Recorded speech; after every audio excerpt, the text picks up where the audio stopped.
Hot Mic is brought to you by Red Wing Shoes of Fargo. Built to last. 3003 Main Avenue, Fargo. It is a packed Thursday show. Tyler Roehl joins us, heading back to college football. Matt Larsen in studio on everything going around with NDSU. Hot Mic starts now. Hot Mic with Dom Izzo. Really?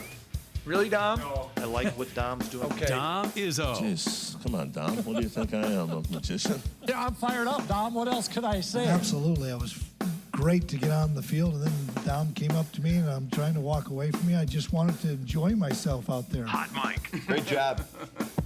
There's got to be some kind of intelligent question about something. Coach Dom Izzo, WDAY in Fargo, North Dakota. Can you give me a layup or something? Hot Mic. Presented by Northwestern Mutual. That program is second to none. On the networks of WDAY. You know, if it's not about sports, I find it very hard to concentrate. Here's Dom Izzo. Good Thursday morning. Welcome to the Don't Go Outside edition of Hot Mic on WDAY Extra. KSFL TV, good morning everybody in Sioux Falls, KNBN in western South Dakota where it's slightly warmer, and all parts in between at Inforum.com. Happy Thursday everybody. The 22nd of January is here. Officially, winter apparently has come with it because according to our expert meteorologists, we are not getting above zero until Monday. The last I checked, today's Thursday. Gross. Is that the best way to describe the next few days? Probably. But bundle up. Set the Jackman off. I don't believe they're going outside for recent. They have crazy temperature threshold. Maybe they've gotten tougher, evidently, at the elementary age than I was, because I don't remember us going out. Granted, it never got that cold in upstate New York. We just got way more snow. But I don't think he's going outside for recess today. I hope not, because it's bone chilling. Just getting gas this morning was a chore. So be careful out there. We do the story every year when it comes around. There's a few we can set your watch to when snow plows getting ready for a snowstorm. And the winter kit having your car, all that. This goes right with it with the cold weather. It's January in the upper Midwest. It just goes with the territory. Welcome to the show, everyone, on a Thursday. We got a lot to get to here today, including Jory Collins will join us fresh off the Bison victory against St. Thomas. We're going to show you that here in just a moment. The Bison won a 15th consecutive game last night. Maintain first place in the Summit League after an emphatic win on the road. That's coming up later on in the program. Tyler Roehl's going to join us this morning off his eventful, I'd say, last 6 weeks, wrapping up the NFL season with the Lions and taking a job at Iowa State with Jimmy Rogers as the offensive coordinator of the Cyclones. That's coming up later on in the show as well. Quick shout-out, by the way, to former friend of ours, Grant Nelson, playing in the Pentagon last night in Sioux Falls. I got a heads up on this from our guy, Mike McFeely. He playing, of course, for the Long Island Nets in the G League. Grant went crazy last night. They lost to the Skyforce 119 to 110. Not sure if it's in the cards yet, but Grant played 18 minutes, wound up 14 points, 18 rebounds. Let me give the stat line again. 18 minutes, 14 points, and 18 rebounds. This is from netsdaily.com. I know one of your favorite websites. Speaking of a player with a bright future, Grant Nelson also played well once again. On a bit of a minutes restriction since coming back from injury, Nelson is showing up and showing out each time that he's been back on the floor. Nelson, who played for 18 minutes, the lowest of all the starters, wound up with 14 points and 18 rebounds. In his 18 minutes on the court, Nelson, a North Dakota native, also flirted with a double-double, grabbing 8 boards and blocking 2 shots. In his 4 starts, playing no more than 18 minutes at any of them, Nelson is putting up 29.9 points and 12.5 rebounds per 36 minutes.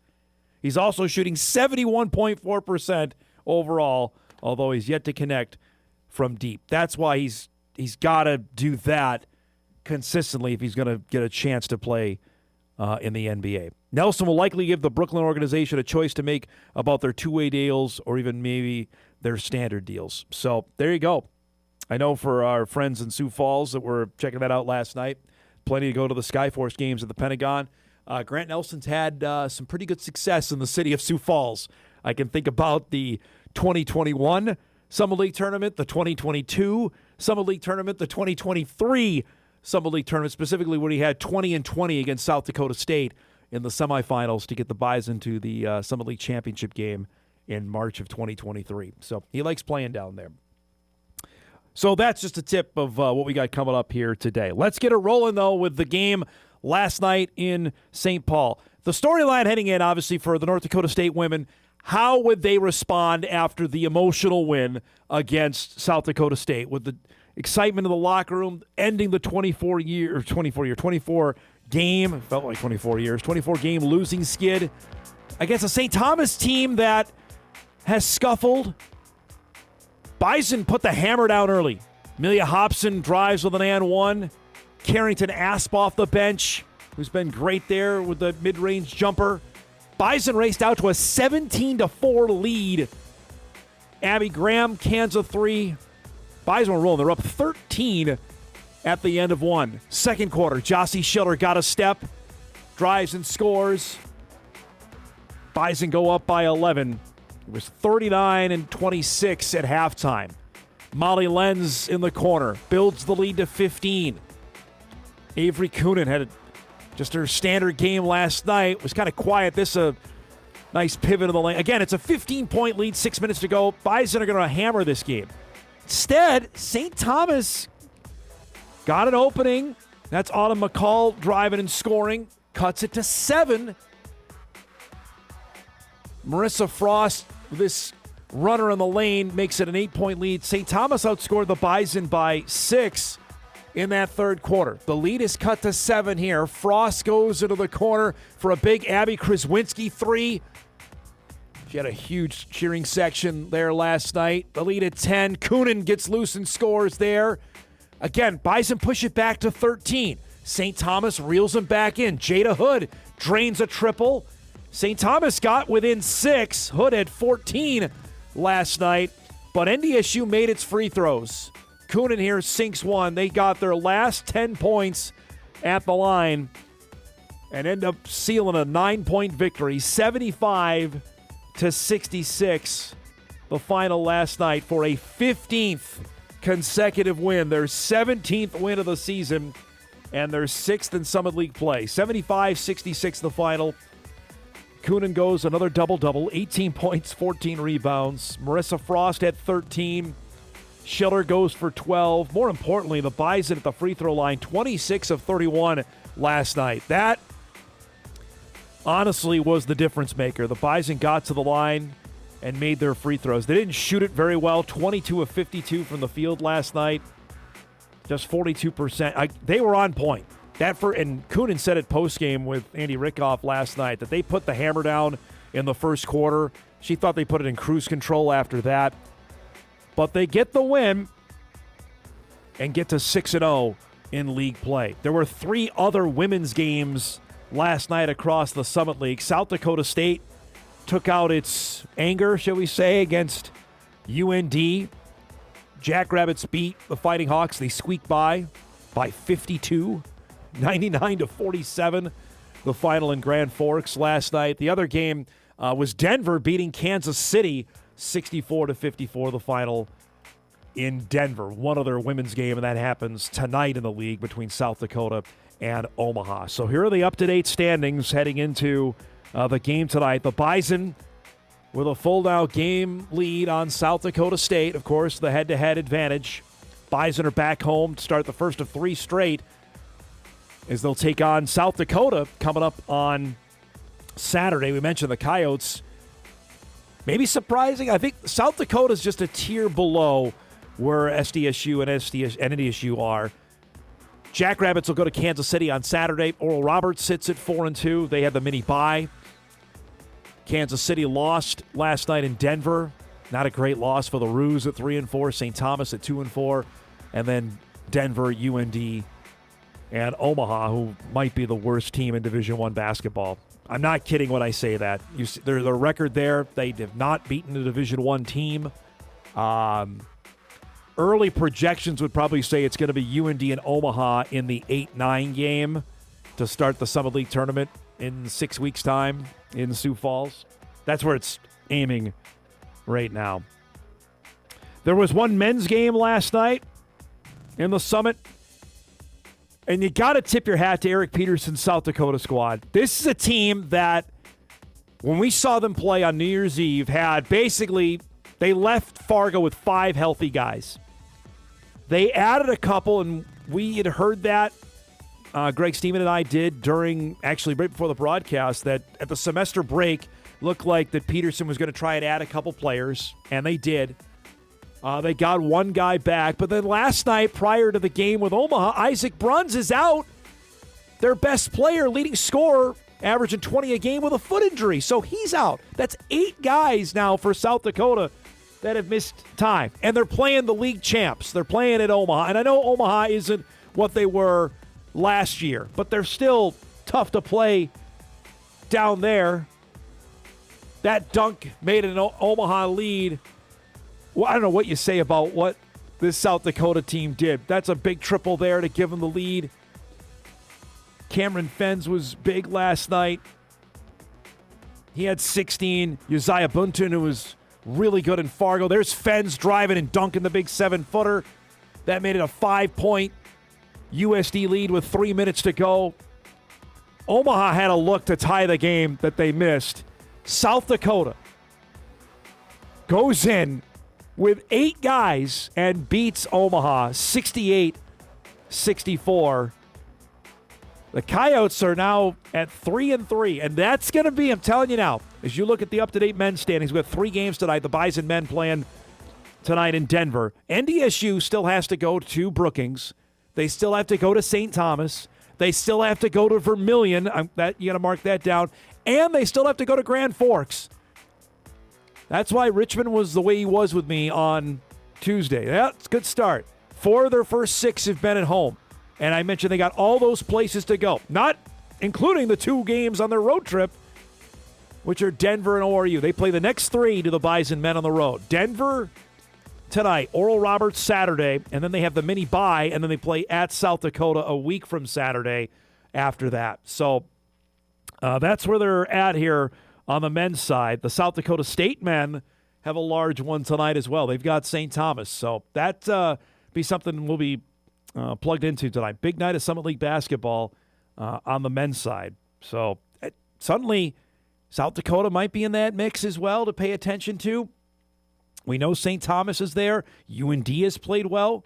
And that Jackrabbit St. Thomas game tonight, later start, 8 o'clock in the Twin Cities, be one we'll be watching. Obviously, the Bison men with an 8 o'clock start tonight in Denver as well. We got a packed show. Our guest lineup today brought to you by Northwestern Mutual. We're going to cover it all this morning. Just a few minutes. Tyler Roehl will join us, the new offensive coordinator at Iowa State after spending a year with the Detroit Lions. I think the last time we had him on was he had just got the job in Detroit. So we'll chat about what the year in the NFL was like and pairing up with an old nemesis and Jimmy Rogers. They faced each other. 2007, I was there at Old Coughlin Alumni Stadium. Rogers tackled Tyler late as the Bison were going for the unbeaten season. Jacks won the game and won the marker. Now they're going to be coaches together. Strange bedfellows. That's coming up in just a couple minutes. Matt Larsen will be here today in studio. We've had Matt so many times. We've got him for a full hour today. So we're going to run the gamut.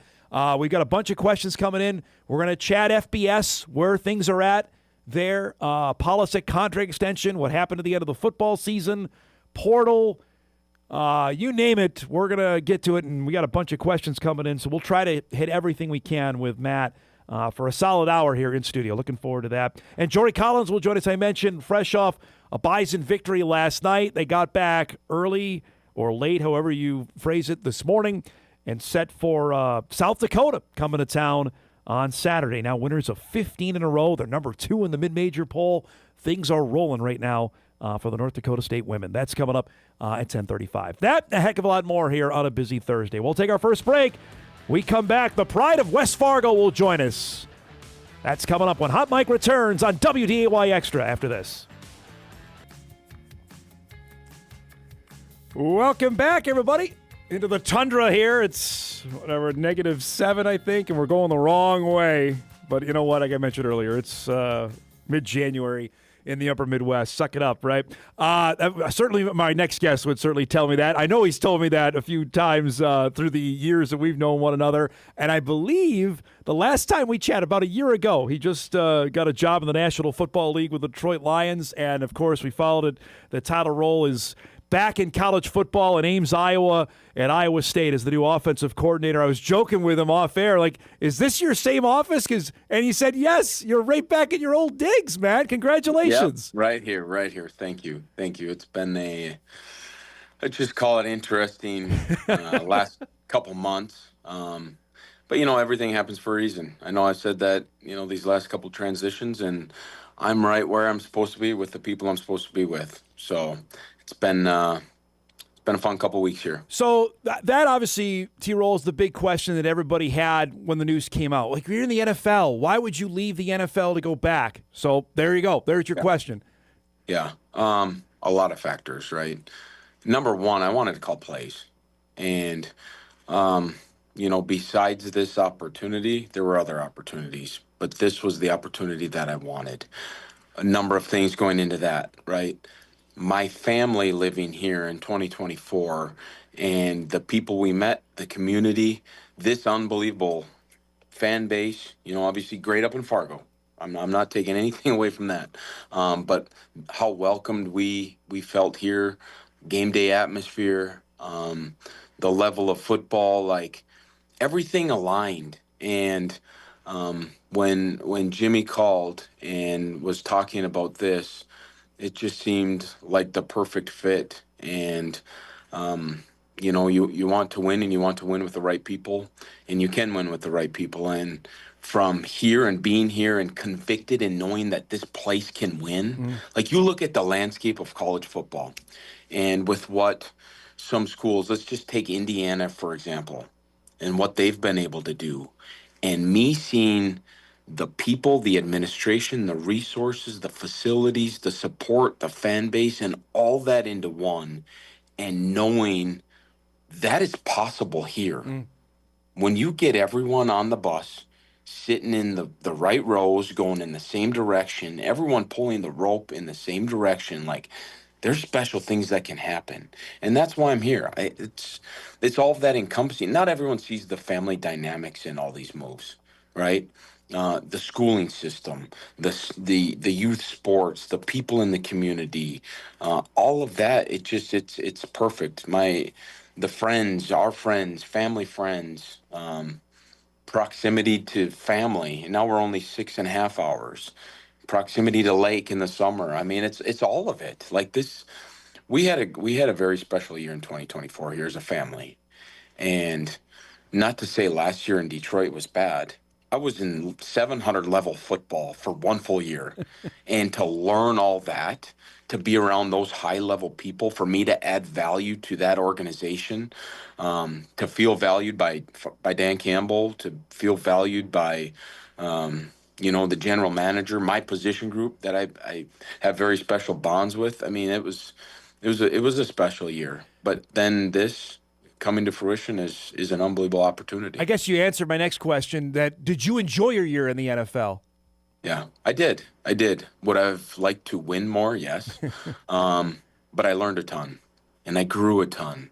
I helped that room personally, helped feel like that Sam was playing the best football of his career before the injury. Brock Wright playing the best football of his career before injury.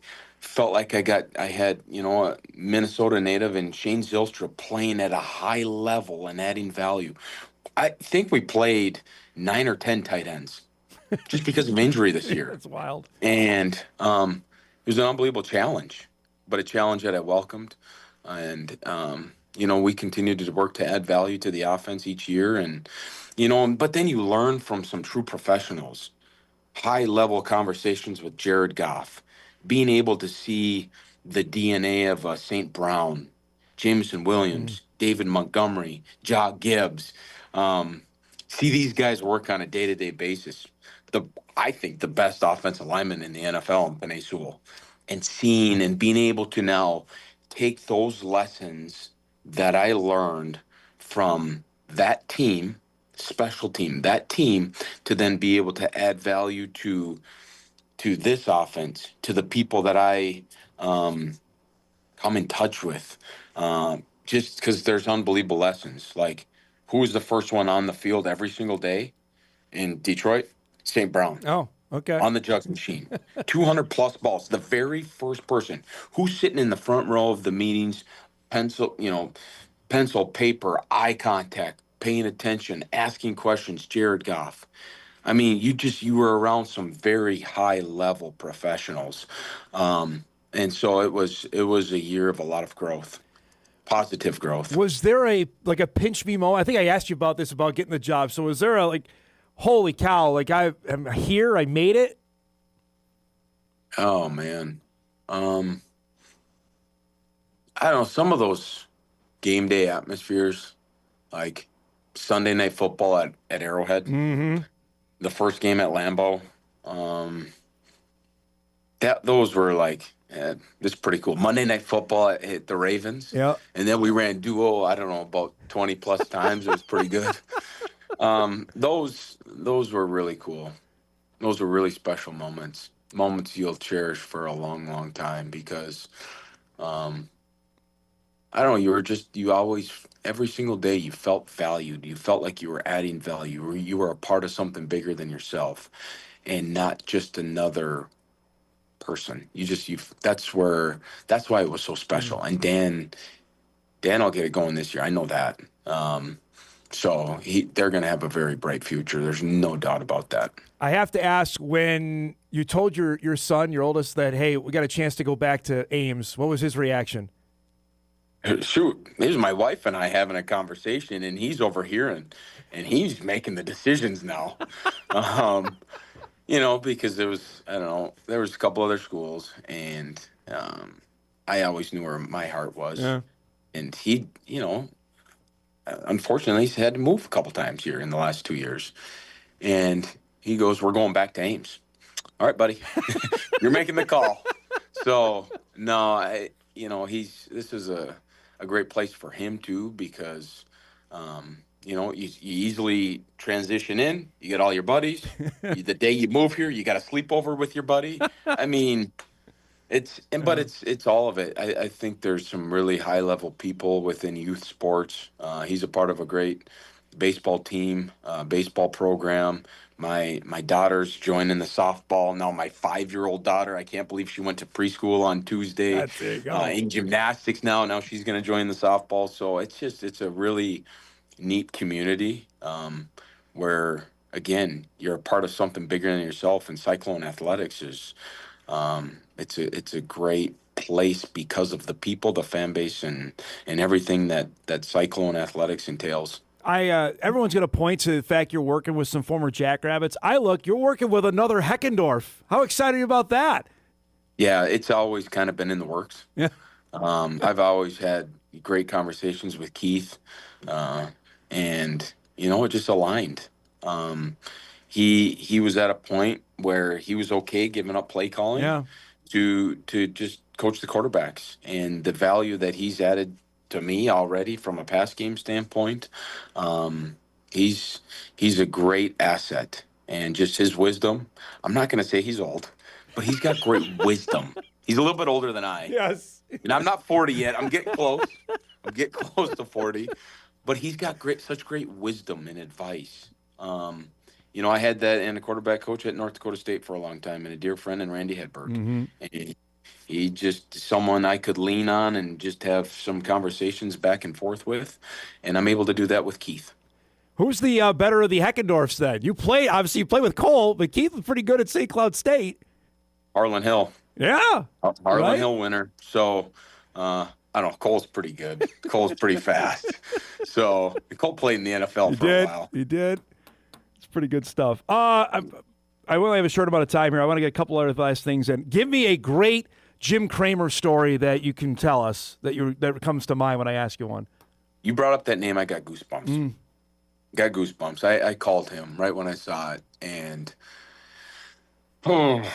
I mean, for someone who embodies Bison Pride to the core, who has helped countless of young men achieve their goals in football, but in life, and the standard that he held you to. But the thing, like in sport, right? When you have a coach or mentor, someone that you just do not want to let down, because if you let them down, you're letting down so many people. Like someone you do not want to let down that means so much to you. Because you look up to him so much. Like that's Jim Cramer to so many people. And I called him. I couldn't even thank him enough. Like everything that he did for me, for the program. Like he's a reason we won. Like I want that to be said, because it is. Like the Bison Pride, the toughness, the togetherness. It's what he's done is unbelievable. And like, okay, stories like how from a young player, like he'd be in there like doing cleans. He'd have his clean shoes on, and like just how violent he was with the movements and how you wanted to replicate that. But the level of accountability in the morning and the stories you hear of, like, shoot, there was one day in fall camp, I wasn't late much, maybe twice in 5 years. And I think I hit the snooze button. I put the phone down, and I think I might have rolled over on it, and I didn't hear it. Knock, knock, knock, knock, knock. He's at my door with a breakfast to go in a brown paper bag. He goes, "We better get going." Yep, we better. So, yeah. But man, That's good. That's a good one. I mean, he means more than what anyone could even ever think of to Bison football. Last thing, you got to be just over the moon. Two of your former players are playing for the Seahawks next to one another for the chance to go to the Super Bowl, and Gray Zabel and Jalen Sundell. Describe that, of seeing those two guys out there all season, and they've been killing it. Yeah, so happy for them. I mean, the conversations that I've had with both of them leading up to, leaving NDSU to go try and play in the NFL. I mean, obviously Gray had a much better chance to play in the NFL, and Jalen, like, keep doing this. You can play. Yeah. You're so athletic, big, smart, high IQ. Like, so proud of them. A lot of people don't know that I could have gone to Seattle last year too, and it would have been pretty neat. But everything told me to go to Detroit, and I was so happy that I made that decision. But to have those guys playing next to each other, two different personalities. Gray's got such a great personality and smile, and where Jalen's a little bit more serious, meticulous. They balance each other well, but so dang athletic, big, fast. Like, you knew right away that those are NFL linemen. So proud of them, because they've got championship DNA from everything that we did at North Dakota State.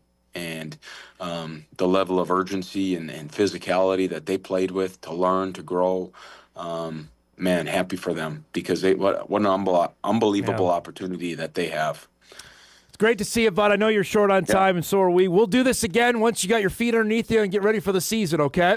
Yeah, great. Sounds good. I appreciate you having me on. Thanks, man. Good to see you. There he goes. Tyler Roehl, pride of West Fargo, Iowa State offensive coordinator, joining us here this morning. All right, we'll break. We come back. NDSU Athletic Director Matt Larsen's going to join us in studio for the next hour. We got a lot to hit on. The AD will join us on the other side of the break. Hot Mike returns on WDAY Extra right after this.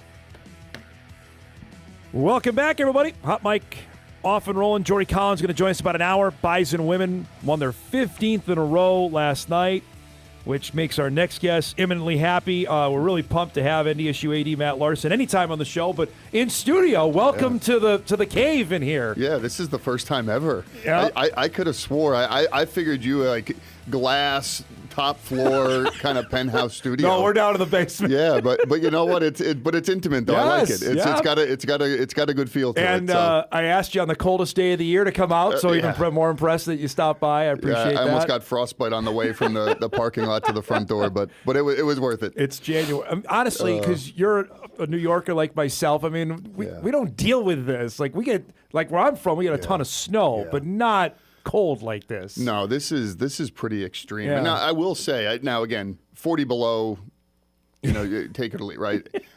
But at least I actually like the Fargo winters better than the New York ones, where it was that wet, cold, and heavy snow. And, it was gross. You know, and then it was always snow, and it would melt, and it was nasty. My dad was just talking about that last week. I actually prefer ours. Again, if we can minimize the 40 below days, I'm all in.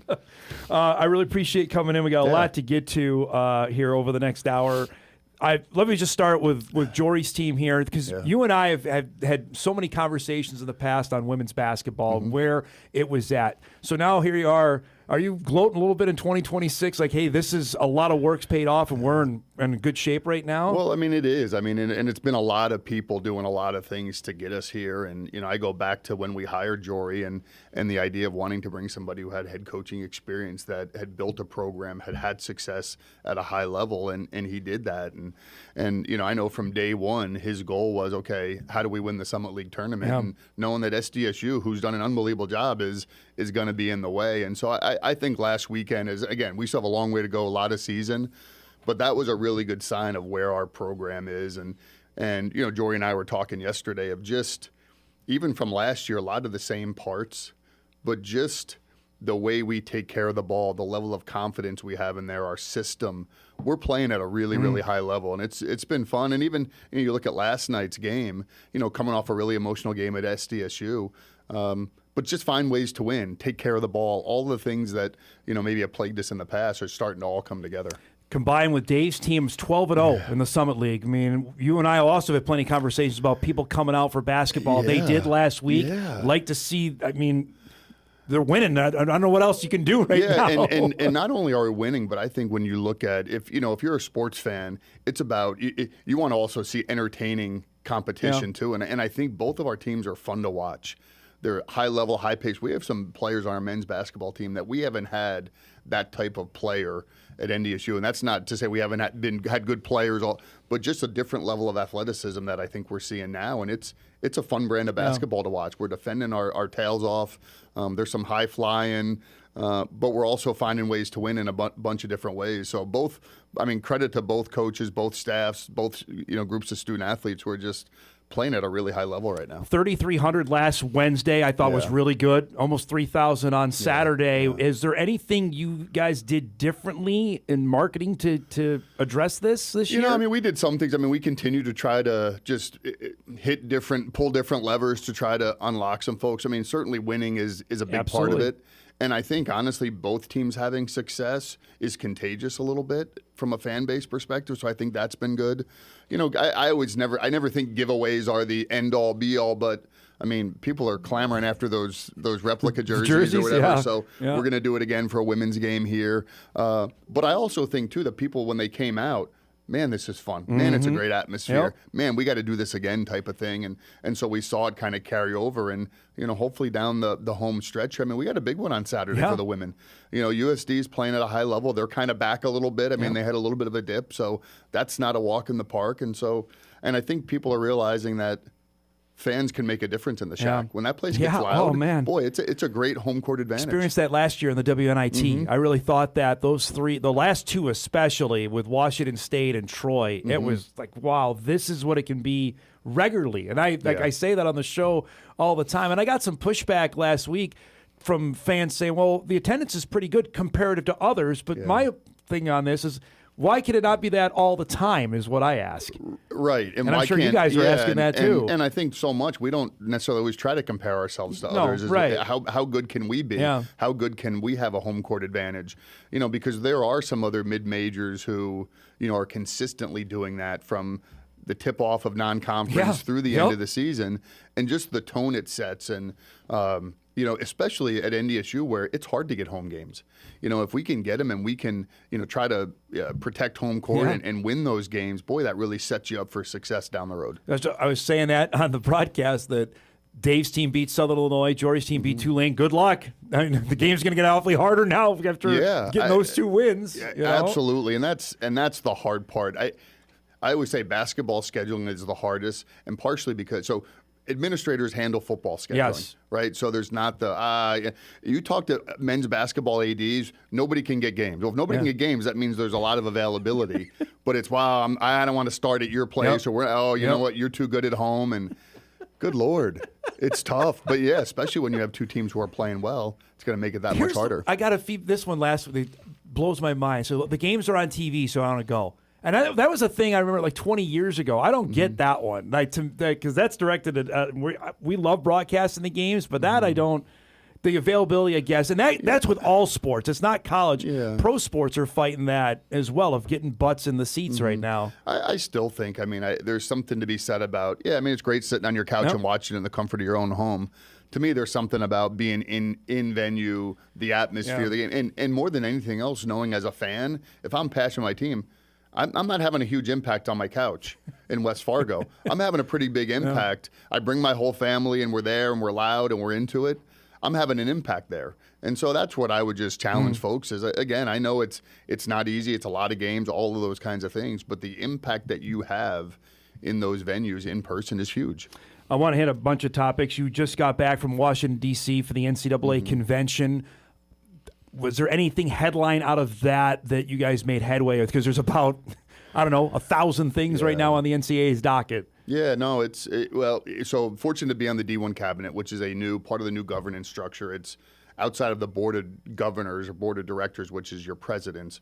We're kind of that highest ranking committee, and kind of reformulated the committee a little smaller. So we have a lot of work to do. And so it was good. I mean, we're tackling a number of different things. We passed some portal window requests for men's and women's basketball, wrestling. We passed men's hockey. There were a couple things that we passed there. The one big thing is we also kind of outlined a timeline for deregulation of rules. There's been a lot of the challenges the NCAA has had is you have this national organization governing everything. Well, that poses antitrust issues. Yeah. And so being able to deregulate and the things that don't impact national championships, postseason, some of the things that are core to the NCAA. But a lot of things we ask ourselves in the D1 cabinet meeting is, should the NCAA be regulating this or this? And so trying to deregulate some of those things, push them back down to conferences and institutions, so that way the national office can focus on the things most important to running the organization. Eligibility is a big one, Matt. I mean, right now we got a case in Alabama where a player that played professionally is now going to probably play for Alabama this weekend. Yeah. The 5-for-5 we talked about last week when the 9-game redshirt rule got thrown out there. Where are things at here, and is this an FCS thing that we're going to see happen in 2026 as well? I think if you ask President Baker, the head of the NCAA, he would probably say one of our greatest challenges right now is being able to defend our eligibility rules, or enforce our eligibility rules, because you're seeing a lot of it's not in federal court, it's in state courts where judges may be elected or maybe they graduated from institution. You're seeing some partiality, and it's really a one-off situation. They're trying to do what's best for that kid versus seeing the ripple effects that go across the industry. And so, honestly, our biggest challenge is we need to have eligibility rules that we can enforce and hold institutions accountable to.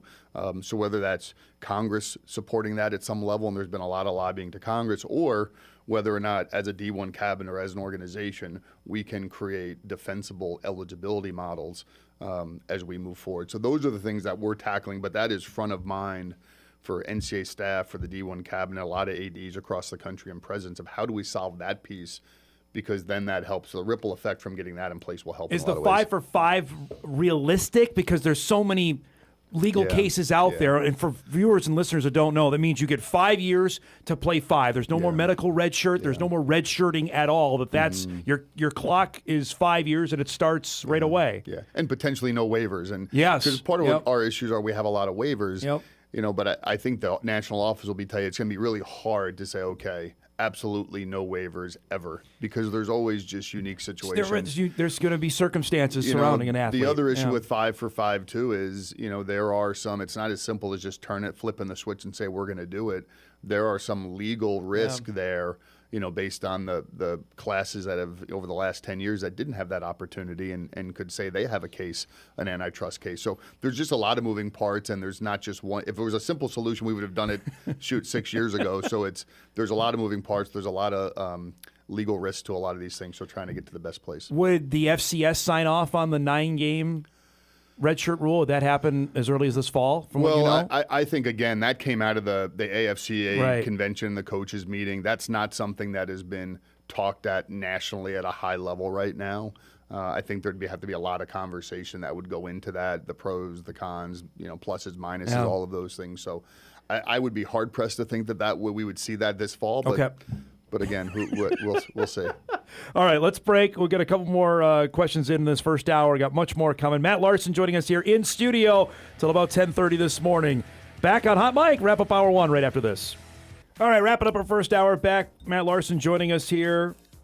Surprisingly, there's some football questions. I'm going to do that. We have more time in the second hour. Are you cool with that? No, that's good. We're going to dive into that. We're talking, there's so much minutia here, and I think you deal with fans all the time that it's easy to, your eyes glaze over and say, I want to pay attention to the games. But my counterpoint always is that this affects everything that you're going to watch. That's why it's important to know when the portal is going to be, what NIL is at, why collectives are a thing. All of that affects what you're eventually going to see. I know people that want to, hey, I just want to focus on the court, on the field. But this stuff that you deal with on a day-to-day basis is huge. Well, no, and I think there's a reality too. I think early, every time I talk about when are we going to fix this? Right? When are we going to fix the portal? When are we going to fix all of those things? And I don't know if those things are ever going to go away. Now, hopefully there's greater enforcement, there's more guardrails around it, all of those things. But we're in an element now, we're not going to go away from NIL ever. If anything, the next step could be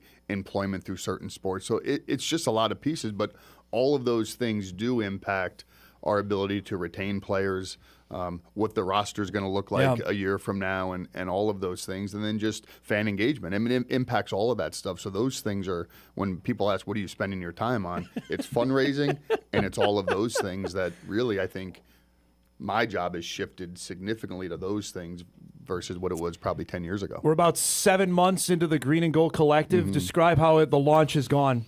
It's been really good. I mean, I think a huge shout out to our development staff, team makers, I think, for bringing it in-house and basically building the Green and Gold Fund in a matter of 3 weeks and getting it up and running and communicating it out. And the response from fans has been really, really good. I think part of it is I think we tried to purposely get out and meet with as many people as we could. And, after we met with our coaches and identified what their needs are. And I think the biggest thing that's resonated with our folks, one is that maybe 2 or 3 years ago it wouldn't have, is one, it is kind of here to stay, right? Like this, if we want to, we can put our head in the sand and watch our teams not be successful, about it, right? Or we can embrace it, understand it, and build a program that makes sense for NDSU.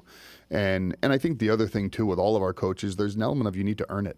You're not going to just, I think that's part of our history, our tradition, all of those kinds of things. So I think from that point, having those conversations with our donors and fans, I think they get that.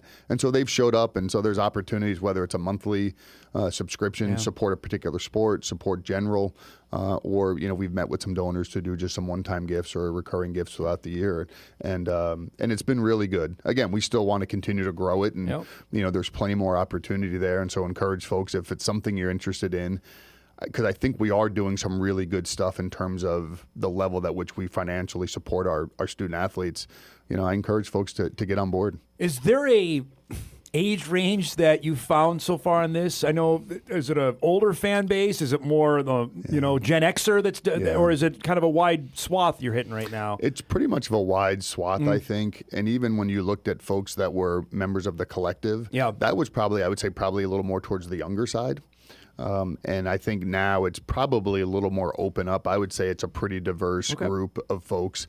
Now, mostly, people that are giving large pledges over the course, those are going to be probably a little bit older. But a lot of I see some former student athletes who are doing monthly contributions. I see some folks I know in the community that, have a young family and they're doing some things because, and what I would say is, I think sometimes in this world, people think, okay, if I'm not giving $50,000, I'm not making an impact. And I would argue if you're giving $25 a month, there's an impact there, because you look at the accumulation of all of those $25 months, they add up and they have a real impact. Two last things, not NIL related. You were in Nashville. I saw you there because I was there for the Peyton ceremony. You stayed for the game, watching on television, looked fantastic. Your thoughts on Nashville maybe retaining this beyond 2027? Yeah, it was really good, and I've always been a big proponent of Frisco, and I think the job that Toyota Stadium has done and that area, they embraced the championship. I think a couple of things that I think Nashville is probably a little bit different is, one, it's a destination. Yes. Right? I mean, it just is. People go to Nashville all the time for a long weekend. And so I think that having it in a football stadium, I think, had a different feel to it probably than what we've seen over the course of the last 15 years or so. A lot more. I mean, Vanderbilt did an unbelievable job of, one, hosting it, but also some of the renovations they did. Yeah, the suites a lot were really cool. A lot of premium club spaces, suites, and I think what we've seen from our fans is those are the type of experiences that they like. We talk about it all the time. People, take in games a myriad of different ways. That's why the Fargo Dome renovation was so important, because that would have added some of those things. And then just to see, I think one of the neat things about Nashville is it's not a huge footprint. Right? I mean, so people are down there and everybody's congregating on Broadway, and it just, the ease of it for fans, for all of those things. And then I talked to Leon Costello, the AD at Montana State, down in D.C., and just asked from a team perspective, how was it? They said it was phenomenal. And they were staying at the Opryland Hotel, which is a city upon itself. It is. Both teams are there, and they're a mile and a half away from each other. But, I mean, really, really liked it. And so, I mean, that's the thing at the end of the day. You want to make sure the team, it's a good experience for the team and the players and all that stuff. But from a fan perspective, from another administrative perspective, I thought really well done. TV rating was really good. Yeah. I mean, you got to be I know you're not on the committee anymore, but you got to hope that ESPN can make it happen to keep it there going forward. I hope so. And again, it's always a balance. I think no matter where you have it, it's people like it, don't like it. I know some people say, wow, it's harder to travel to, but I just look at having been there now both times for the night games on Monday night. The atmosphere was phenomenal. It's big time. It really is, and that's going to be the challenge. It's only guaranteed for these first 2 years. And now with potential expansion, the NFL looking to do some different. You just don't know. But I think the fact that we've had really good ratings the last 2 years, I think ESPN understands, like, this is an important championship, and that window is going to be really important to try to find. All right, we'll break. We come back. We're going to hit football hot and heavy here. We start our second hour. Matt Larsen still with us for another half hour. NDSU Athletic Director. It's coming up. We come back to start hour 2 on a Thursday morning right after this. This is Hot Mike. Hot Mike. On the networks of WDAY. Here's Dom Izzo. Welcome back, everybody. Hour 2, ready to rock and roll. Matt Larsen back with us. Just so you know, you're bumping Sam. Getzinger normally is on here, and that's a very popular segment. Just so you know. I bet it is. I'm a fan of Sam's. Sam does a great job. Everybody is. So Sam, I apologize. We've gone a half hour and we haven't mentioned the letters FBS, so you had to know that was probably coming. So we got a bunch of questions coming in. Oh, did we say an hour? I said only a half hour I could do. There was one Twitter. Social media is awesome for some things, but there was one couple there I want to get to. Let's first start how the football season ended. Just in the last now 6 weeks that have gone by, some would say, well, nothing good has happened with Bison football since the season ended. Season ended with a second-round loss. 8 starters left in the portal. Jim Kramer retired. How would you rebut that right now, if you would rebut that right now? Well, I would say, I mean, we also, there were some real positive. We went to Arizona and did some great fundraising. There's some really positive things about, I think, the future of Bison football, as there always is every year. I think for folks, too, is, if we were, let's say we played in Nashville, do you lose 8 players? Maybe, maybe not. With the dollar figures that were being thrown around, there's probably as good a chance of that as anything, right? Definitely someone have left. Yeah, yes. And so I think I kind of take that off the page a little bit from Kramer's perspective. One, I mean, he's really hard to replace. I think we've probably done as good as we can with, basically a protege of his and Ryan Napoli, who learned under him for a number of years, left, came back, and so much of who Jim is, I think Ryan replicates that in a lot of different ways. But Jim was a special. I mean, you hear from players, former coaches, the impact that he had on our program. I would say one of the things I do is I always listen to the team when they give their senior speeches, and you learn a ton about our program and the amount of tears when people are talking about Jim Kramer. And mind you, probably the hardest person to please. I mean, he's hard and just accountability and expectations, but the impact he's had on our program. But no, I think there's a lot of really good things, a lot of positives, because, at the end of the day, in the grand scheme of things, if we lose 6 to 8 players, whatever it is, in comparison to other schools, and we're retaining a lot and building depth, and I'm excited about the future. And then you look at, if you ask our coaching staff, we were able to go into the portal and we didn't throw out a zillion offers. We were very targeted and focused with players that we think can come in and have an impact right away. So, I think our coaching staff did an unbelievable job of embracing the situation, and honestly, coming out on the back end, I think we're in a really good place. There was a report out of Hero Sports right before the new year on North Dakota State and FBS football. And I want to read part of this.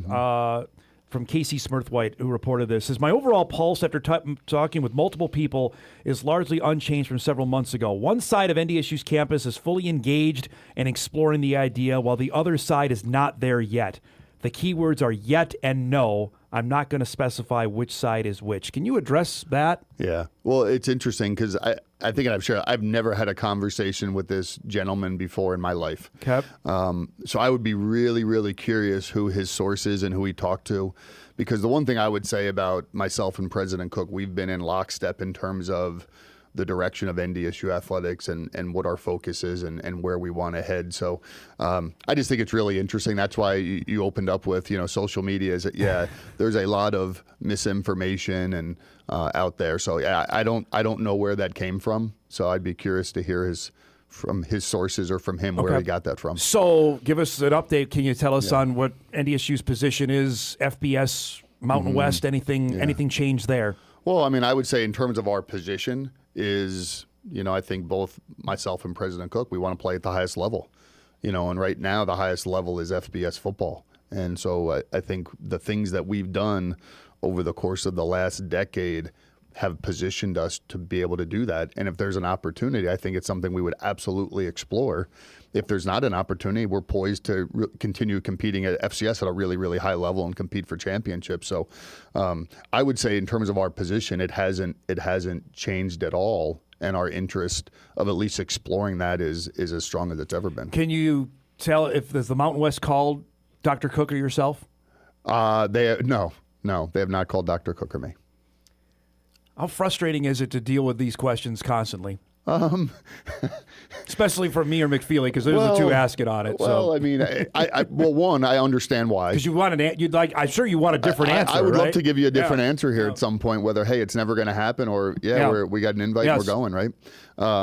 No, I think the reason why you answer, the same reason why I think there's a level of interest on campus is because of, I think, where our football program is, what we've been able to accomplish collectively as an institution, as a fan base, all of those things. And I think just looking at the potential upside. So I completely understand the questions. I don't get frustrated by them. I wish I get frustrated by not having a different answer. But I think for folks to understand too is I know there's a lot of folks that think we don't do anything, right? And that we don't. I think there is that. Yeah. How do you address that? Because I know you and I have talked about you can't be overly aggressive, because I'm sure you would be out there stomping your feet saying, wait a minute, Northern Illinois got in, and I can say that. Northern Illinois got in and we couldn't. So I guess how do you address that? Well, I guess what I would just say to folks is, if being engaged and vocal on social media got you what you wanted, well, shoot, everybody would do it all the time. But how's that success rate on there? So, and that's where I just say, again, I think we've been very, thoughtful in terms of our investment, where we've invested, how we've positioned ourselves. And honestly, I think NDSU is incredibly attractive for a lot of reasons. And so I think to those folks is, we're going to continue. My job is to position NDSU for the best possible future success we can have. And I would just let folks know that that's what we are doing every single day. How does that change with a new president coming in? You know what I would say, and I always share this story, and I thought it was really interesting when we went through this process last time and met with all the candidates when President Cook was hired. When we met with him, and actually all the candidates said this, by the time they met with a small group from athletics, they had met with undergrad, grads, people in the community, faculty, staff, you name it, and everybody said how important athletics is at NDSU. And so I do think there's an element of, it's not just what the athletics department doing. These are always institutional decisions. Institutional support is really important in these things. So I know, being on the search committee now, as we look at possible candidates and those things, athletics is a huge piece of that. It just is, and the future success of athletics is incredibly important. Would you contend at the Power 4 level that likely, I'll put that under word, that they're done for expansion, that there is movement, though, in the group of 5 level still to come? Yeah, I would say, I think for the foreseeable future, and I would say that's probably before 2032, I think there's probably not a ton of movement at the Power 4 level. Yeah. I would be surprised if something happened there. I do still think there's need and desire, I think, from both the Mountain West and from the a Pac-12, from a right? Pac-12 Yeah. because again, especially when you have a lot of other FBS leagues and even FCS are going to 9-game schedules. You know, the availability of non-conference games is hard, and so how do you solve that? Well, you have more league games, right? And so I think needing to get to 10 to 12, I think from a group of 5 is probably important and would be a goal, whether that's a 2 to 3 year goal or a 5 to 10 year goal. But I would think there's still opportunity for movement there. Another email comes in. This is another favorite topic you and I talk about. Dom, can you ask Matt the chances of getting some FBS opponents sooner than later? Yeah. So on the schedule, Oregon's up for 2028. Correct. And that is the only Correct. FBS team out there right now. That is the only one right now. Is that still going to? As of right now, it's a hefty buyout, right? It's about $1 million, I think, for them to buy out of it. So no, again. it's still on the docket, and we plan on being in Eugene here in a couple of years. And again, if anybody wants to do an open records request on all of the emails, phone logs of everybody we've called. I encourage you to do that. Well, your deputy told me, and then he got in trouble when he told me who he was talking to. Well, that's because, he basically spilled the beans before he was supposed to, so I'll never let him live that down. But no, this is something, like I said, I say, and again, this is one I say all the time, is those games are important to us. We want to schedule them, and we try, and we call everybody, and we work with Dave Brown, who used to work for ESPN in terms of scheduling and trying to unlock some things, and he laughs when we call him. Just because he said, he's like, they're not going to play you. And so that's, and that's unfortunate because, again, I think it's a missed opportunity for our fan base, our team, players, all that stuff. But no, we are committed to playing an FBS game. Would you think, this is something I debate quite a bit actually here on this show, if an FBS move comes, would those games still be hard to get? Like a game with Minnesota, a game with Nebraska, a game with Wisconsin, which your fan base clamors for. I go back and forth on that because they know you, but now would it be easier to get if you're an FBS opponent? I would like to think that those will be easier. I won't say easy, but they will be easier to get, I think, just because there's less risk there. If you have another FBS program that comes in and, ends up, winning one at your place, there's less risk versus an FCS school. Because that's what my contention was, and I think there was some pushback. Well, why would they play him now if they weren't going to play him there? I think just that letter designation is a big thing, isn't it? There is, and there's way less risk there, especially when you have so many FCS schools that are selling 2 games. So I can play. I don't want to name it. I can play X school that had 3 wins last year versus the 10-time national champs. How about the fact that you were able to get the deal in Las Vegas? How big a deal is that for the fan base coming in 2027 for the second game of the season? Yeah, no, it's really cool. It's something that we had in the works. Gosh, it was probably 3 years almost. No kidding. Had some attempts and failed, and then we were able to pull this together. And it's what's been neat too. I think the opponent's really neat too. Absolutely. Leon's become a good friend out there, and obviously the Brent Vegan ties. Him and Tim are really, really good, close. And then it's become a really good rivalry, between the amount of times that we've matched up against each other. And then I think just for the fan base, what a great destination. We've tried the destination piece, and it's been really successful. And I don't know if there's a better one than Vegas. Nashville will be the other one up there, but Vegas is pretty darn good. Yeah. Can you give us an update on Tim's contract situation? I know, is that signed, sealed, delivered, or where are we at with that? It's not signed, sealed, and delivered, and I don't want people to think that there's a change of heart on either side. Just I think with some of these things, sometimes there's just some very minor pieces that we're working through. And I think Tim would tell you, and I would tell you, I've been traveling a bunch. Yeah. He's been traveling, dealing with and it just, we're committed to each other, right? We just haven't said I do yet, kind of, right? And so it's just one of those things that is taking a little bit longer than it probably needs to, but not for a reason that there's any concern. How open was communication? We talked a little bit about this in December, right before the Illinois State game, but the communication on his end to you that there were other parties interested in him? He's always been really open, and that's where I think our relationship is really important. I know coaches at NDSU are going to get opportunities. Well, let's talk about them. Let's be open. If it's one that you say, hey, I really, this is my dream job, well, then I'll do everything I can to help you, right? I mean, people aren't going to, not everybody's going to retire at NDSU. And so I think Tim and my relationship is really good where, he makes me aware when there's opportunities. We talk about it. Is there interest on your end, Tim, or not, or, whatever it might be. And I think it also then makes the contract negotiation conversations way easier too, because we're talking about that stuff all the time. And so that's why I appreciate his openness in our relationship. For this deal, is this now competitive if an FBS invite comes to say we're positioned there? I know you were talking about positioning, that now our football staff is monetarily compensated, that we're ready for that move. I would say yes and no. Yes and no. We're definitely well on our way. Okay. I would say that. Is that a fundraising thing as well that you've got to hit on that if that's the deal on that? Potentially. Got it. Yeah. All right, let's break. We got one more segment with Matt. I want to hit a couple other topics going on and a few more emails coming in, which are always entertaining as well. We'll do that other side of the break. One more segment with Matt Larsen right after this.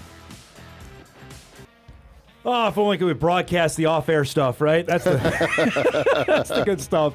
I really appreciate you coming by. We could do this like a monthly deal. Will you make that work? Because I think it would be fantastic. No, we talked. I think if by doing this, if we can give folks maybe a little more inside look, I do it with 1616. I think that's been positive of just, hey, and fans have the opportunity to ask questions that, are burning in their minds or, want some clarifications. And no, I think it's positive. Oh, I appreciate that. Let's do a few more here. Facility-wise, obviously the Dome, we've been around the bend on that. I know Rob's got his plans on doing some stuff with suites and seats. Is there anything else that you guys can, it's not your building, I understand, but in terms of making that a better facility for football? Well, no, it's something that we feel really strongly about, and I think there's not only an obligation from the city and to do something as a city-owned facility on our campus. Same with Red Hawk Stadium in my mind. But I think the biggest piece right now is because the Fargo Dome being one of the finalists for the convention center site, very tied up and wrapped into that right now. And so I think so much of where that facility ends up, I think will dictate what the future and to the scope of what any potential renovations to the Fargo Dome may be. In terms for impacting Bison football, concerts, events, all that kind of stuff. What was your surprise feedback on the votes on that in terms of why that didn't pass over the last 2 times? Really crowded ballot was in talking to folks, and you're asking somebody to public safety over an improved facility. That's not too many things, or why don't you have some other thing that tugs at your heart. So that's really hard, and I get it, right? I get it. And so, part of it is it's only folks in Fargo that vote, right? Because it impacts their tax specifically. It doesn't impact West Fargo or Horace or whatever it is.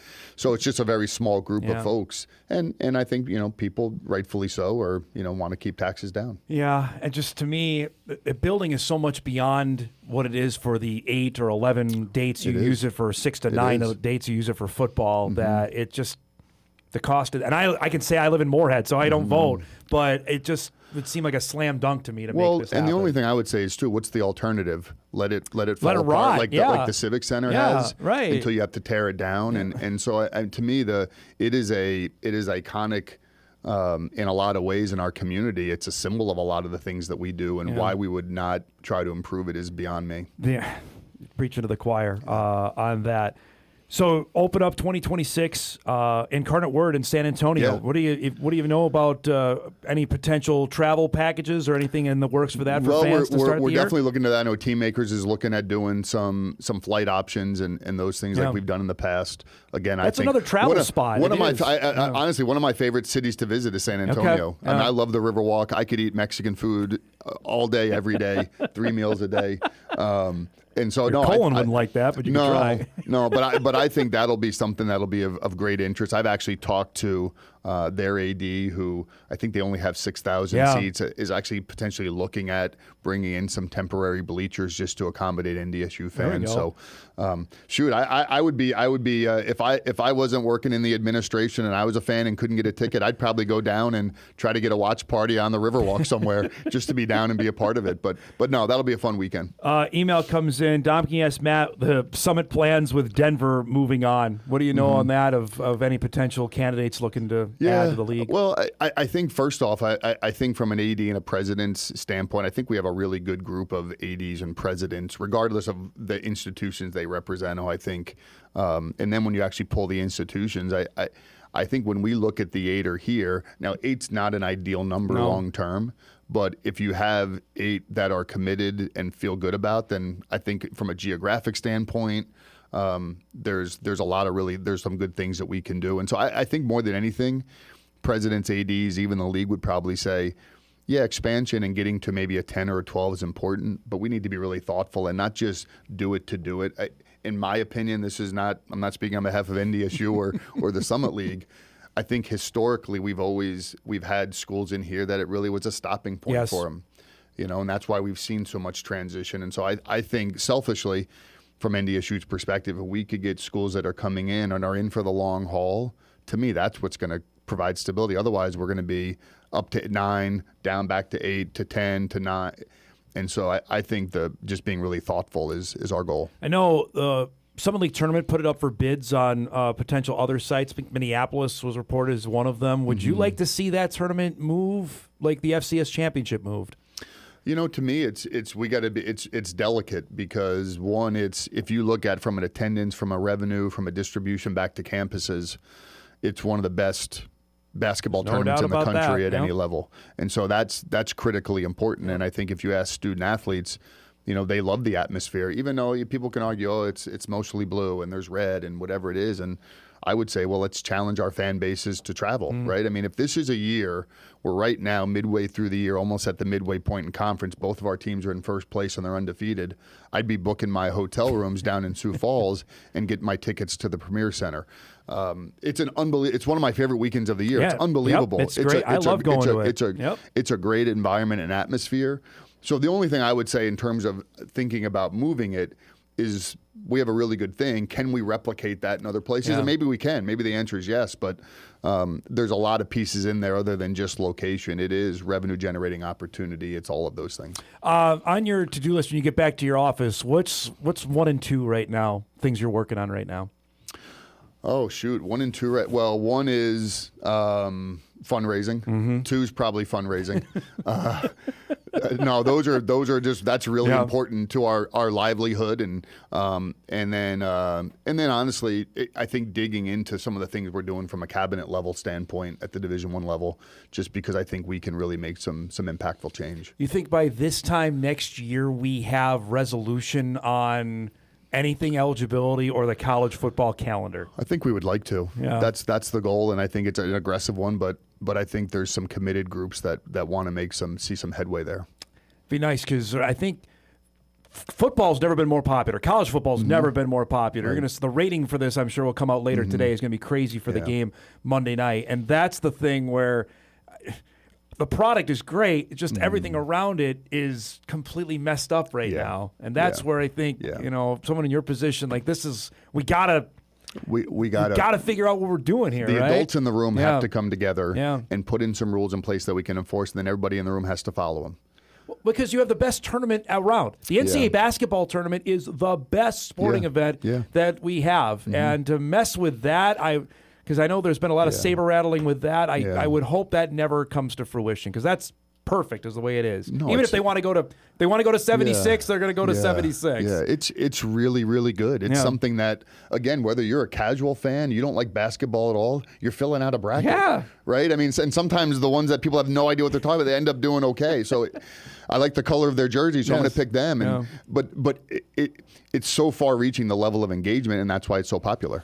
Last thing here, and I really appreciate you doing this here. When you look at where you're at, all athletics at NDSU right now, what one is there? Is there a sport when you're saying, okay, we have we've not reached our potential here. There's more we can do, and we're aiming our focus on that right now. You know, I would say, and again, I don't want to single one out. I would say if I looked back over the last 6 years or so after COVID, because COVID impacted us in a lot of different ways, I would say it impacted our female sports probably more greater than anything. And so I think the level of support that we've directed towards our female sports, because again, I mean, you look historically, our female sports have been some of our greatest strengths. No and so that's where, I mean, supporting those coaches and providing resources for them to, again, our goal is to compete at the top of the Summit League in every single sport and have opportunities for postseason. So, you know, being able to support those student athletes and those coaches at a high level. I know Tyler Oaks has got a game at Vanderbilt coming up. That's pretty good. We look ahead to the spring sports season.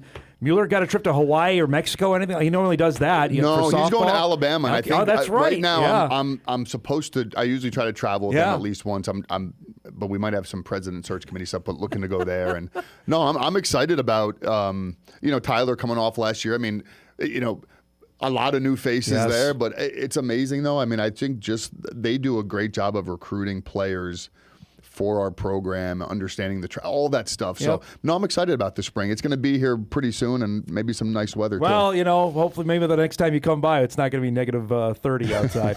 Thanks so much for doing this. I think it was really informative, and be well, and good luck this weekend. Appreciate the time, all right? Awesome. Thanks, Tom. Matt Larsen, NDSU Athletic Director, joining us here in studio, running a gamut of questions here. We come back, we'll chat with his women's basketball head coach, Jory Collins, after the Bison win last night at St. Thomas. It's coming up when we return. That was great, bud. No, it was fun. Welcome back, everybody. Great stuff there with the boss, with Matt Larsen, joining us here for the last hour. To chat also about our next guest, who bright-eyed and bushy-tailed after a late-night bus ride back home, but it was a winning bus ride. The Bison women, we showed you off the top of the show, knocked off University of St. Thomas. Jory Collins joins us each and every Thursday at 10:35. Love it. We can talk right after a game. Congrats on the win. Tell me about how that game, especially after the emotion of what happened Saturday, how that game played out and how you played last night.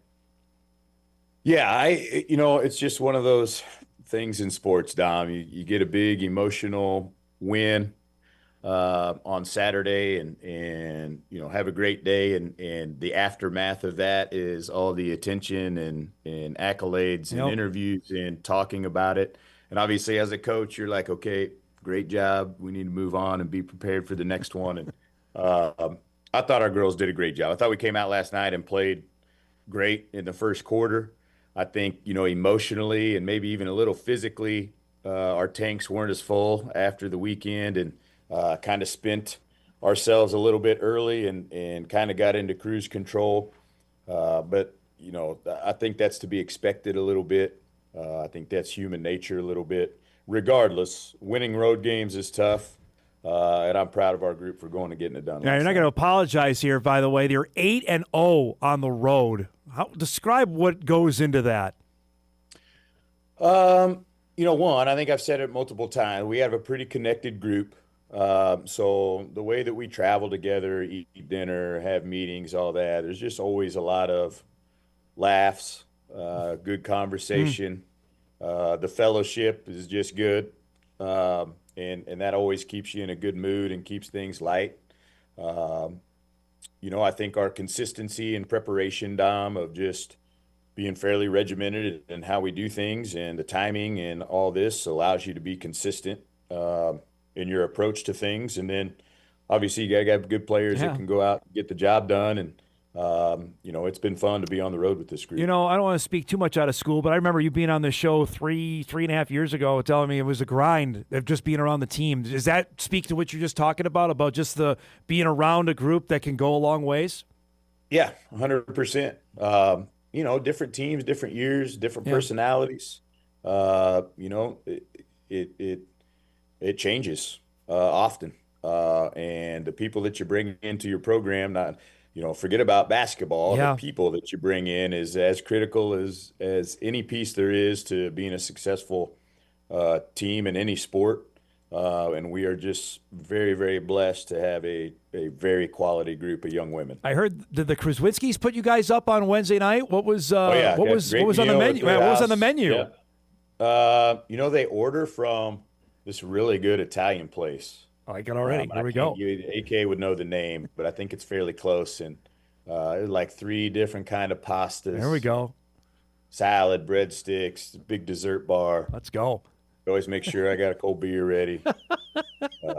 It's great. It's great to have. When we go over there, it's awesome because a big portion of our roster is from the area, and the amount of friends, family, even high school teammates, and there was a lot of green and gold in there last night, which is always great. Yeah, it seemed to when watching on the telecast last night, you had plenty of support. We were visiting off air about the new digs down there. What did you get a chance just to look around and see what the new arena's like at St. Paul? Great arena. Obviously smells brand new and all shiny.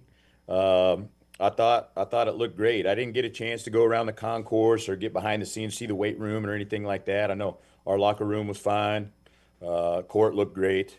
Obviously shiny new arenas always look awesome, and that'll be great for them. The fact that you got another win here, especially off the win on Saturday, which I want to get to in a second, knowing shorter week too, that you played Saturday and you had play Wednesday and then you play again Saturday. How much did you look at this game like, not necessarily trap game, like, all right, we got this one, but we cannot fall on our face here with a short turnaround? Well, I mean, St. Thomas had my attention just for who they are, regardless of what we did on Saturday and their ability. They have a really good young core group of bigs that are talented, that can give anybody trouble. They gave us trouble last night, just in their style and how they were trying to attack us. But yeah, I mean, that's what we said. It's hard to.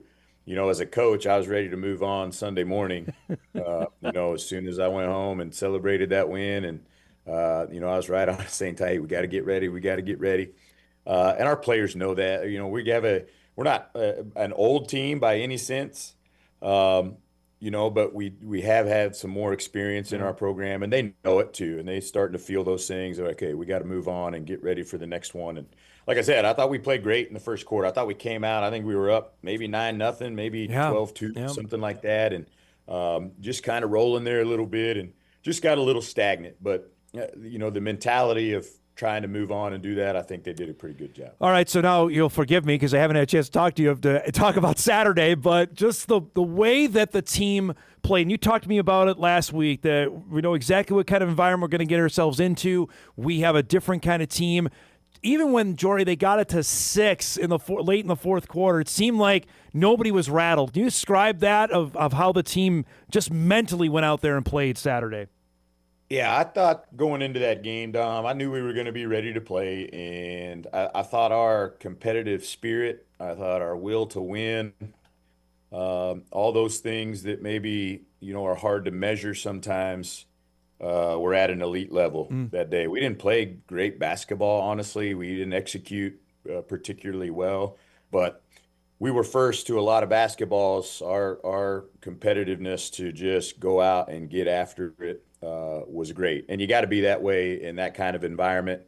We had our awesome little corner behind our bench, cheering us on, and all our family and friends. But obviously they had a full arena there, and backing up, I thought our players handled the stress or environment. They just made it about us, and our huddles were tight. Our bench was awesome, and it just kind of shielded yourself from the extracurriculars of all the other people in there and the band and everybody talking to you and all that. Thought they did a great job of just being locked. You need your best players to play their best. I thought, as well as Avery played against Nebraska, I thought she was better against SDSU. Is that accurate? Am I way off on that? I think it was pretty close. Yeah. And I think when I watched the game back, I guess I didn't even realize. I don't even think she had a rebound in the first quarter, and maybe only took a shot or two in the first quarter, and still ended with whatever 26 and 13 or whatever the ridiculous stats are. She's just an efficient player. And it comes in bunches sometimes, and people are making a concerted effort to make it hard for her. and to limit her touches and all that. But she's too athletic to keep from getting the ball too much. And I thought it was great. Brooklyn had a great game too. Yeah. I thought it was just really good for women's basketball to have two of the best players in the country, let alone two of the best players in mid-major ranks, kind of going toe-to-toe there. That celebration video went viral. I know sometimes you want to keep that in the locker room. What was that moment like coming in and being able to enjoy that win after the game Saturday? Oh, it was great. I mean, that's me. I don't always get overly amped up about that stuff, but that was a big win for us. And I encourage our girls to celebrate every win, every big play. You should have some joy in what you're doing when you work as hard as we do to go out and compete. And to get to be a part of that, I kind of knew we got them with the water bottles maybe at Oral Roberts, I think, from the coaches. And then I got a little birdie told me that they took those in there with them as they went in. You knew it was coming for us. So I thought there might be something coming. So it was a lot of fun. So you had a wardrobe change after that then? Well, I didn't till later. I had to go do my post-interview soaking wet, and it was like 0 degrees out, and we were close to the door, and I was cold. You take it, though, right, as opposed to the opposite? Yeah. Going back to the first time we were talking about your game last night, and you told me, gosh, on this show 2-3 years ago, we want to make a big impact in the Twin Cities. To have the amount of players you have from the Twin Cities and then go and play like that, are there ripple effects that you can? I'm sure you probably had a couple recruits or want to have a few recruits that were at the game last night. Yeah, well, I know we had a commit at the game last night and had a couple at the SDSU game even the other day. And, I mean, that's just it's a hotbed of talent, Dom. We recruit it hard. Obviously, multiple players, a bunch of players from Minnesota, but even, more than that, a lot from the area or just in the suburbs there, the cities. Obviously, you want to go perform well there. We have a lot of alumni there, too. Yeah. And so there was a lot of people in the stands last night that, I didn't recognize or whatever, but still got their Bison gear on and supporting us. And it's a place we want to do well. So now enough looking back. Now ahead. South Dakota plays tonight. USD, I don't know if they're the most surprising team, at least to me, but they certainly look like they've got their act together. What is different about this USD team? Obviously, Larkins has moved on. They got 8 or 9 new players. What have you noticed about South Dakota this year? Yeah, I think obviously they've retooled their whole roster and brought in a whole bunch of transfers, and I think we're able here in year 2 to, Carrie and Devin are able to get players that fit how they like to coach a little bit more, and it's just more their style of kids to play their style of play. And I think you're seeing that. They're obviously don't have Grace Larkins was a tremendous individual player and went off on us just about every time we played them. But I think they're obviously more balanced now. They have a great inside-outside game, talented on at all levels. Playing some great defense. I mean, they're up there towards the top of the country in field goal percentage defense, and just very, very fundamentally sound team. I would say more solid across the board in just about every area. So they're playing at a high level, winning basketball games. Angelina Robles from Denver has come there, and that's a player That's not like an unknown commodity that's transferred from Denver that's leading them in scoring right now. Yeah, and Angelina, I would tell you, I mean, she's from the time she started at Denver till now has improved drastically in just about every area. I remember the first year, we were like, hey, let her shoot it. Don't guard her. And she didn't want to shoot it. And now she's dangerous outside the three-point line, and she's a more complete player.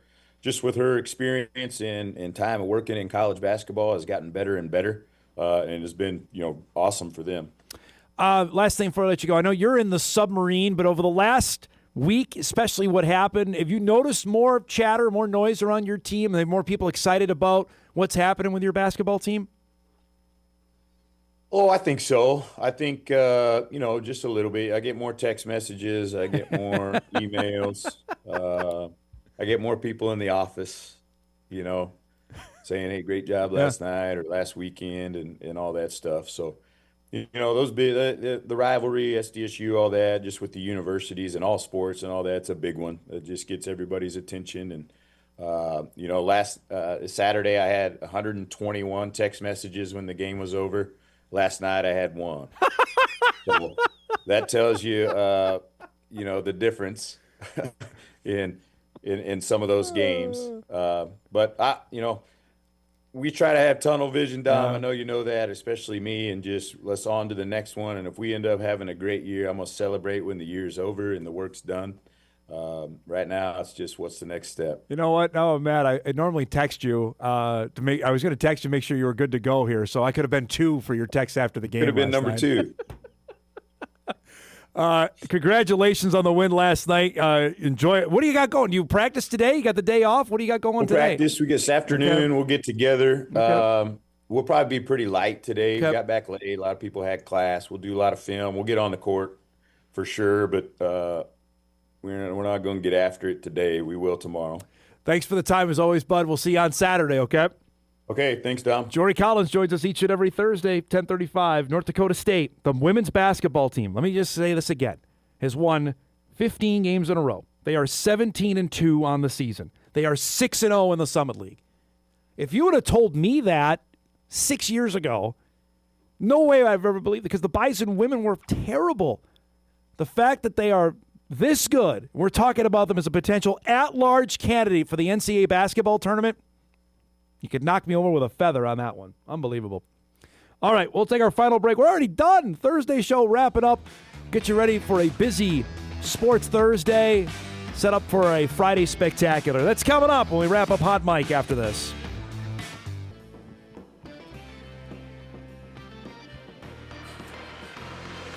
All right, wrapping things up here. That was a packed show. Tomorrow, Seattle Seahawk starting center, former North Dakota State Bison All-American Jalen Sundell will join us on the eve of the Seahawks facing the Rams for the NFC Championship. Sam will be hosting tomorrow. I'm taking tomorrow off, but you'll hear from Jalen Sundell. That's coming up on the show tomorrow. All right, I waited all this time to rip the Band-Aid off because the Mets and the Brewers made a trade last night. And apparently, I love this stat, out of the Game 3 wildcard series of 2024, that the Mets beat the Brewers on the Pete Alonso home run, Mr. Eric Bedell. We now have 3 guys that pitched in that game. Devin Williams is now the Mets closer. Freddie Peralta, I think, started that game, and the other guy that we got also pitched. Tobias Myers in that game. We have all 3 of those guys now? Here's what I'll say. Yeah. The pitchers that leave the Brewers organization, because this is why I absolutely hate baseball, have been historically bad when they leave Milwaukee. I hope he succeeds. Well, here's I the hope thing. he does because he needs it, but we gave you I something. hate baseball. I don't know. What you got back, I'm not thrilled We about. got nothing. No. Yeah, I wanted Jonah Tong. Yeah. I wanted him. You got the next best guy. Brandon Sproat is really good. But I wanted Jonah Tong. Jet Williams is another top They got 2 of the top 5 Met prospects. Stop it. That's all right. Yeah, and you got one of the best pitchers in baseball, so I don't even want to hear you complain. This might be a rental, though. This could be a 1 year and done. This is what's bad about baseball, is that small market teams like the Brewers can't afford guys like this. This is absolutely correct. I hate it. There's nothing to argue on that. Nope. And you look at, and honestly, the Mets aren't even the same ballpark with the Dodgers. The Dodgers have everybody. The Dodgers are just getting everybody because they're deferring so much salary. Well, they also have a television contract that's unlike anybody else. Yeah, it's unfair, but imagine if baseball you couldn't defer the salary. Yeah, imagine if they had a salary cap too. You'd have a whole other. That's never gonna happen. might be popular like football is. 2027 is going to be a lockout, washed out year. Bye baseball. Well, so okay, then we go to the dumps. There it is. I'm not happy with the freaking Brewers. Save that for next March when we don't have baseball. That Eric called it January of 2026 on that. All right, let's do some what to watch before we get out of here. Oh, man. On that pleasant note. Hey, we got high school wrestling coming up tonight here on WDAY Extra. Looking forward to this. Davies and Cheyenne, we are a month out from from the state wrestling tournament taking place at the Fargo Dome. Catch that tonight here on Extra, 7 o'clock. Davies and Cheyenne, two of the tops in the EDC. Bison men are in action tonight on the road at Denver, 8 o'clock. That's on Altitude TV. For those of you who have DirecTV, you can catch that game. It's in like the 680s, somewhere like there. It'll be on television tonight. The Wolves are in action, trying to snap their 3-game losing skid against the Bulls. 7 o'clock for that one on FanDuel Sports North tonight. Chicago, they're a 9.5-point underdog, are they, against Minnesota tonight. And the Wild are also in action against the red-hot Red Wings. That's on ESPN, 8:30 tonight from St. Paul. We got to roll. Thanks to our guests today, to Tyler Roehl, to Matt Larsen, to Jory Collins. Great guest lineup. If you missed any of the show, we'll podcast it later today at Inforum.com. You can watch a full replay on WDAY+. Thanks so much for all the emails and texts today. Thanks for watching, everybody. See you back here tomorrow.